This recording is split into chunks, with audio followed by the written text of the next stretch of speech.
Oh boy, here we go. What up, basketball card collectors and investor friends?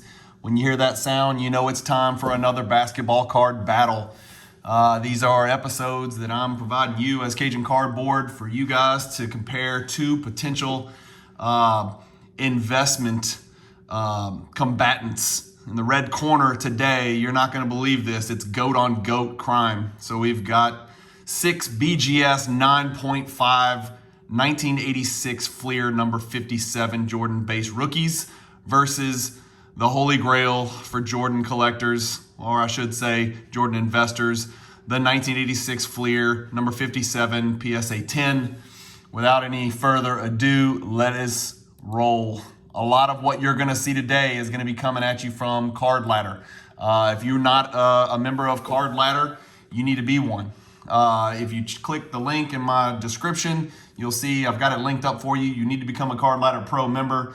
These guys just affiliated, Chris, Josh, Christina, Stiff Arm Wax just affiliated in the team with PSA and Nat Turner. So I'm expecting only bigger and better. It's the best card data pricing tool on the market, and there's a million other things you can do. They just added a shop feature, which is incredible. They've got a comparison feature, which we're going to showcase today, which is great, and it's going to help you analyze potential investments. It's got a collection feature where you can kind of chart your collection. My guess is now that they're moved over to PSA, the manpower is going to increase exponentially and allow them to add a significant number of cards into their database. But if you collect 90s, vintage, big time cards, and large cards, you're going to want to become a member of Card Ladder and become a Card Ladder Pro. Anyway, let's get cranking. We're looking at the BGS 9.5 versus the PSA 10. As always, when we do basketball card battles, we've got to balance out the value. The BGS 9.5 average sale value over the last month is $56,000. You can see Card Ladder gives you an estimated value. The PSA 10 average sale price over the last 3 months is $322,000. There's been 4 BGS 9.5 sales over the last month, and those were on PWCC Premier. One was on eBay, one was on Heritage, and one was on PWCC Monthly. So that gives you a really beautiful cross section of 4 different platforms, 4 different auction locations to use as a sample, and we arrive at a $56,000 average sale price.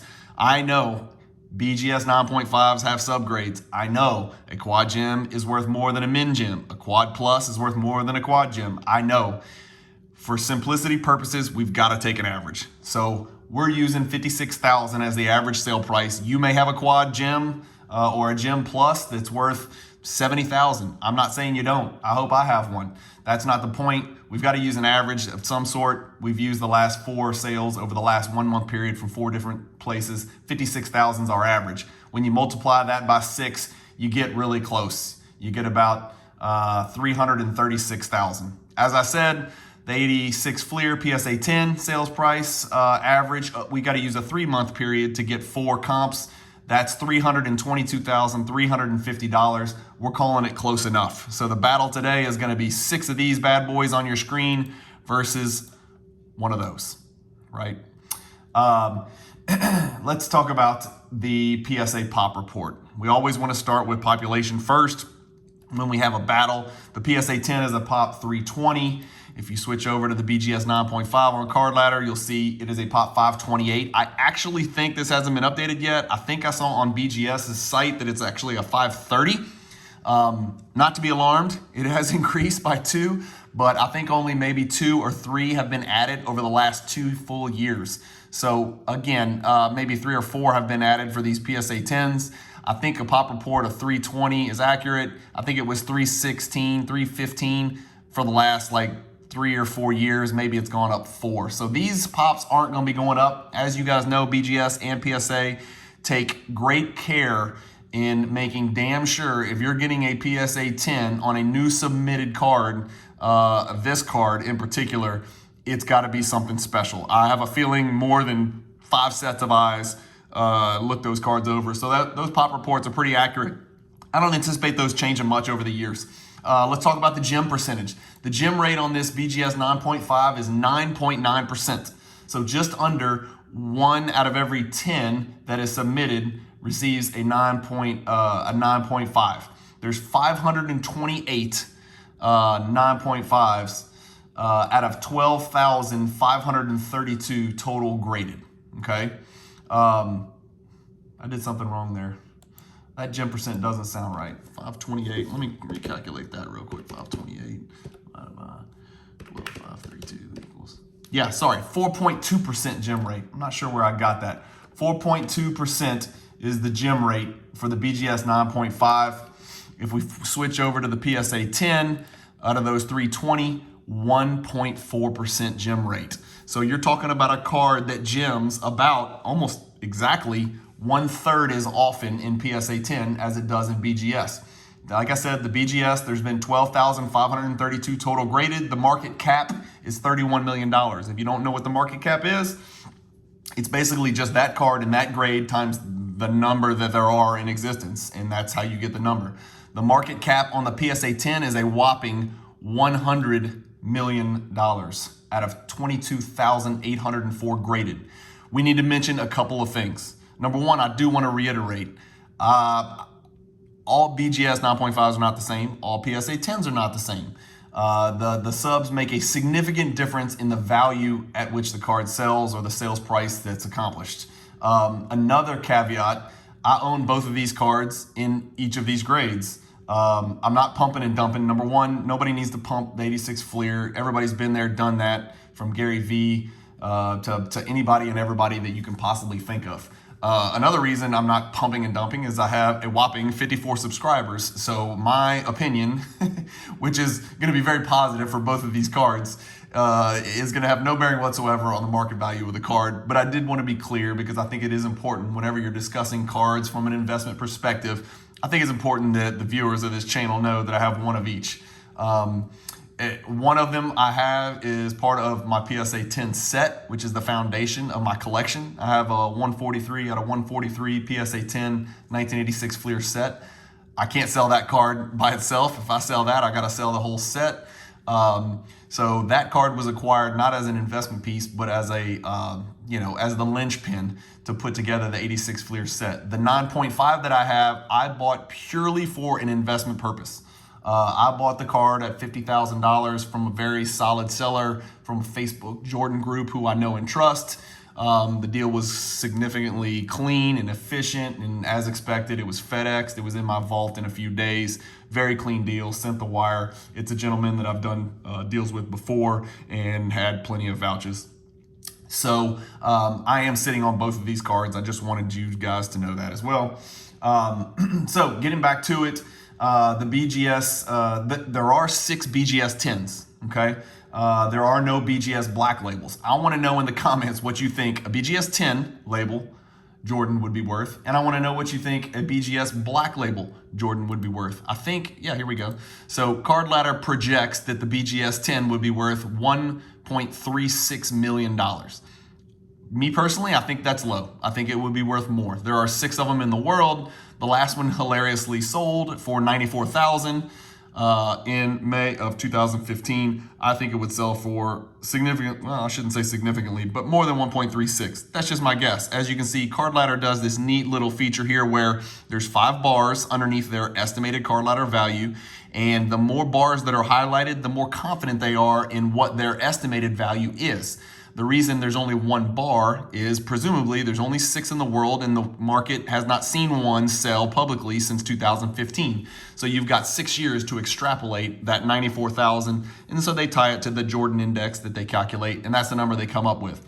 Obviously, the more often it sells, the more confident they are. If we flip back to BGS 9.5, they're very confident that this card is worth approximately $60,000 because it is sold, like we said, 4 times in the last month. Anyway, that's a nice little tutorial on the Card Ladder value and the confidence meter.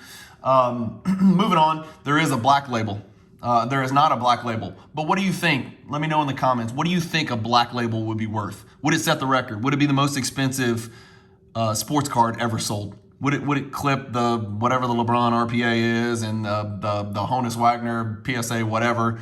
I can't even keep track because I know there's a new record. There's been the record's been broken like 4 or 5 times in the last year and a half. I don't really keep up because it doesn't really matter to me because I don't have any of those cards and never will. But would a black label Jordan number 57 86 Fleer break the record? I think it would. I don't even think it would be close. But I want to know in the comments what you guys think about that. Anyway, moving on. Another caveat, this is something we absolutely have to talk about. So between the two grading companies, this card has been graded right at 35,000 times, a little over 35,000 times. The first thing that should tell you is it ain't a rare card. The card's not rare. The card in gem condition is. Between the two gem mint grades, there are about 848 graded. It's important to remember when you calculate gem percentage and when you calculate the total amount graded, I don't know how many, but there has got to be a huge quantity of these which are resubs, crack and resubs. I mean, is it not in your best interest if we take a look here? We got the PSA 9. What do we have here? It's a $22,000 card. A PSA 10 is what are we saying? About a $320,000 card. If you could 10 times your money, is it worth paying a few $1,000 to try to move your 9 to a 10? I think a lot of people think it might be. I think a lot of people might think it'd be worth resubbing 20 times, walking, over and over and over and over. So I don't know what percentage of that 35,000 is resubs, but I bet it's a huge percentage. I'd like to know in the comments what you think. Out of the 35,000 that have been graded by BGS and PSA, how many do you think were cracking resubs to the same company? How many do you think were crossovers to the new company, or cross back, or crisscross?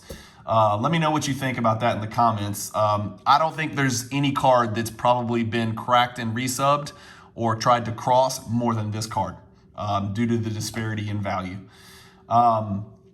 Obviously, I don't suggest cracking a BGS 9.5 and submitting it to PSA. If you're ballsy enough and you've got the cash and you want to try to cross a 9.5 to a PSA 10, by all means, go for it.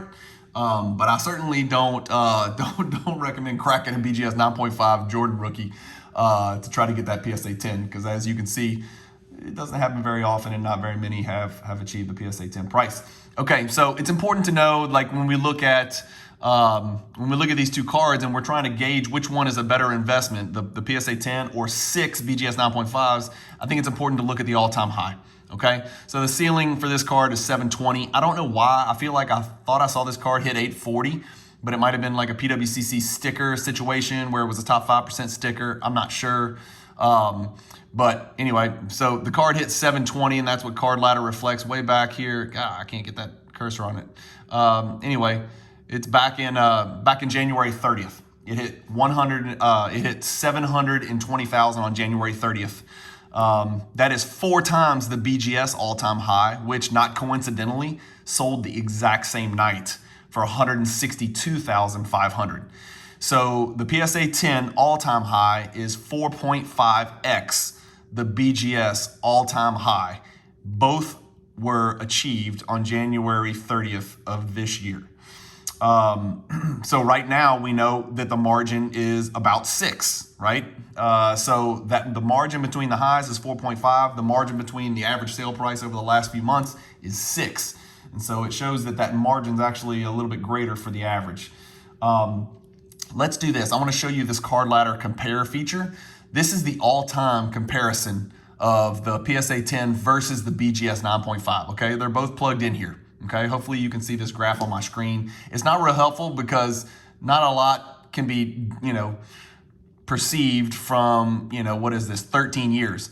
But one thing I did want to tell you is way back here in 2006, the PSA 10 was worth less than the BGS 9.5. The BGS 9.5 actually was worth more on the open market. You can see it's about 8,200. The PSA 10 was 6,000. It even got below 5,000. Okay, here's an interesting little statistic for you. If you had bought the PSA 10 at $5,000 in 2007, if you had bought 20 of them, it would be worth $6.4 million today. So if you would have put in 100 grand in 2007, let's say, that would be $6.4 million today. If you had bought those same 20 in 2007, and you had a time machine and you could cash out at the $720,000 sale price that was achieved on January 30th, let's say you just sold all 20 for that price on that day, $14.4 million. I know those are hypotheticals, but this is something for you to show any of the people that say sports cards are not a good investment. They can be, and like I said, you don't need to buy 20, you can buy one, and it can change, your financial situation. Maybe, the next Jordan 57, 86 Fleer is out there, and maybe it's a card that's in the modern market. I don't know. Maybe it is. Maybe it's gold kabooms. Sorry, I didn't mean to poke the bear. But anyway, let's go back. Let's check the growth rate of these cards. Okay, so there's the compare feature. That's pretty cool. We can compare. We're going to come back here and probably compare over the last year and some things like that. But let's go back. Let's go back to our view here, and let's look at the all-time growth rate tracked since 2006 by Card Ladder for the PSA 10 that you see on your screen is 5,100%. This card has grown 5,100%. The same growth rate for the BGS 9.5 based on all-time sales data is 631%. So that is a massive, massive difference. Okay. I think that's 50. I don't even want to get into the math too much here, but a 5,100% return versus a 631% return is crazy. Okay. So that's historical. So we're looking historical. So let's shrink it down. Let's go to the last 2 years. Okay. In the last 2 years, the BGS 9.5 has gone up 324%. In the last 2 years, the PSA 10 card has gone up 723%. Okay, so the PSA 10 has outgained it historically significantly. It has also outgained it in the last 2 years by a factor of 2. So twice the return and then some. Over the last year, the PSA 10, we can flip to it, has increased by 106%. The BGS 9.5, if I recall, 45%. Okay, so again, the PSA 10 has out-earned the BGS 9.5 by a factor of 2. However, if we start getting tighter and we start getting more recent, over the last 6 months, the BGS 9.5 has continued to grow at a rate of 48%. Okay, so if you look at this map here, I know it's up and down, and I bet you anything, a lot of that has to do with sales platform, a lot of that has to do with subgrades. Okay, I'm not going to get into the details of every single sale. You certainly can do that if you're a Card Ladder Pro member, but you can see the card from 40,000 to 60,000, which we think is about what the average of the card is today. We think it's about 56,000. If you look at the PSA 10 over the past 6 months, you're going to see that it's only grown by 10%. Okay, so in the last 6 months, it looks like the BGS 9.5 has started to attack the PSA 10 and kind of close that gap. Close that gap a little bit as far as growth rate. In the last 3 months, however, and this is where it gets a little weird, in the last 3 months, the BGS 9.5, and you're not talking about that many sales. You're talking about 4 sales. So in the last 6 months, the PSA 10's gone up 18. The BGS 9.5 has gone down almost 18, 16.67. Okay, so that's where our lines have started to diverge. Our profit lines, our profit and loss lines have started to diverge. Okay. Again, when you're looking at something from an investment standpoint, the question is, do you want to buy something that's on the uptick, or do you want to buy something that's on the downside? So you've got one card that's kind of started to trickle down, the BGS 9.5. You've got one card that has defied the odds and continued to increase and grow in value over the last few months. Again, things to consider. The PSA 10 dropped so drastically from that 720 peak that maybe it has more room to grow to get back to where it was. Maybe it's just started that path. It's a bigger card, it's a bigger dollar value, maybe a few bucks means more. But that's something to consider.